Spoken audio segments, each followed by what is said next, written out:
After a career as a medevac pilot in the Army, Carl Stevens took a fishing trip on the Coosa and Alabama rivers, and he accidentally discovered that the surrounding red clay soil could be used for pottery and ceramics. It was the perfect medium for his artist wife, Maxine. That was more than 40 years ago, and the company the couple created, Alabama Clay, is still going strong. Alabama clay pieces are easy to spot, with their beautiful swirls of white, red, and orange. From decorative animals and crosses to practical serving trays and teapots, each item is molded from Alabama red clay soil. The predominant mineral is iron. The orange is iron. So it may be a light color orange, it may be a dark color orange, it may be kind of pink. It just depends on how much iron happens to be in that mud. This is out of the river. It's not porcelain, it's not china, there's no paint or anything added. The only thing that is added is we do a clear glaze. Karen Stewart is the second generation in her family to own and operate Alabama Clay, also known as Carl's Clays. The company was started by her parents, Carl and Maxine. My mother is passed away, but her legacy always will live on with Alabama Clay. And to pay homage to my dad and for the things that he did and his creativity and his desire and dream to make this a business. And it is. 45 years later, it's still a very extremely successful business. Like any good artist, Karen signs her work with the initials MRS. But if you're lucky enough to own an older piece of Alabama Clay, you'll know it by the initials MAX, which is how Karen's mother signed her work. In the early days, Alabama Clay produced 20 pieces. Now, the workshop holds more than 10,000 molds for 1,000 different pieces, including the popular but rare Alabama Clay Nativity. The Nativity is a 21-piece set, and each piece is filled with sand, plaster, and felted on the bottom, so it takes a long time to get them done. We take those orders on January 1st at midnight. We take the first 12, and we work literally 10 months a year on those nativities, and they're promised the Saturday after Thanksgiving in November of every year, because it takes us that long to get them done. It's the original pieces that my mother painted back in the 70s, and so it's near and dear to our heart.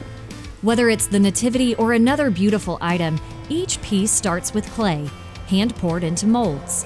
Those set overnight and are dried for up to 10 days. Karen smooths out rough edges, and then pieces are fired in the kiln. When it comes out exactly like it looks now, with the exception of it's not shiny. It doesn't have the glass on it. We dip it into a liquid glass, and then we fire it again. Each firing takes about 24 hours. So depending on the piece and the weather, it could take anywhere from a week to 10 days from beginning to end on the piece if I started it the day you ordered it.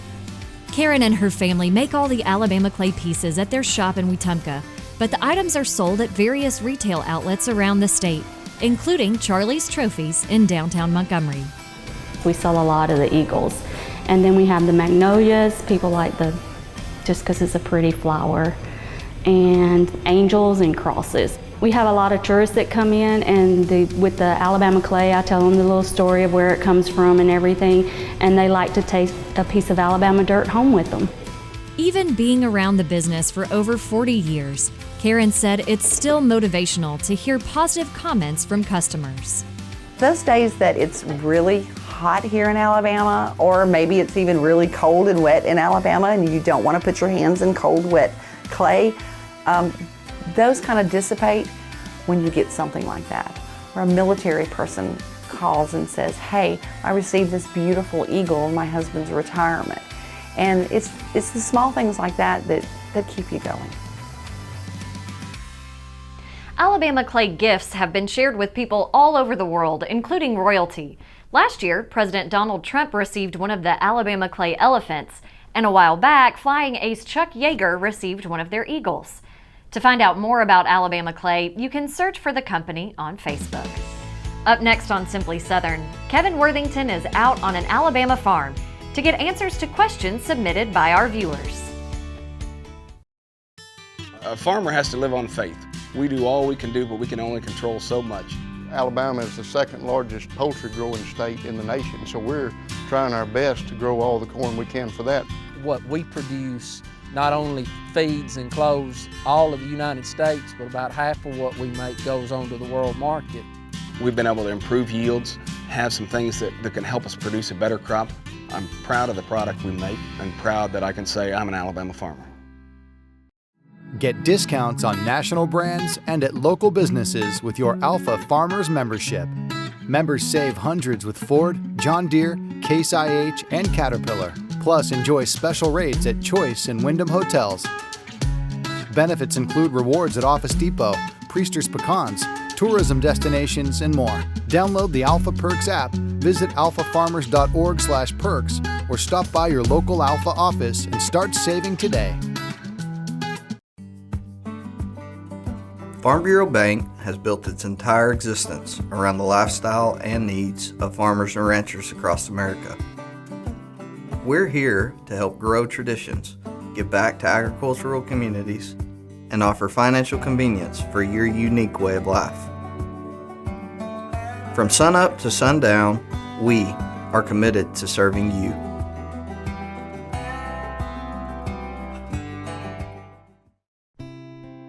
I take pride in the product that we produce as a catfish farmer. Hi, I'm Willard Poe, and I'm the 2019 Alabama Catfish Farmer of the Year.